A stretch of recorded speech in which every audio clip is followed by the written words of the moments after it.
past tarafi bitdi. Polni issiq suvlarga ishlatib qo'ydik.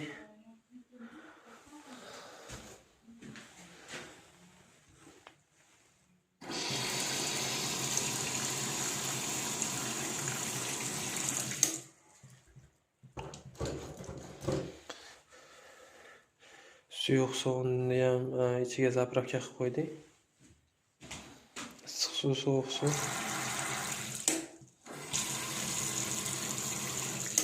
Ishlayapti. Bu stop ekan, buni olib qo'ysa tortaverar ekan.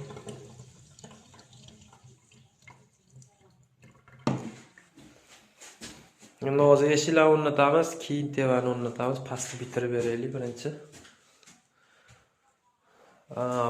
Kafelga tekstolet bir xil tushdi, pashti rangi. Tevaga ham mos kelib turishibdi.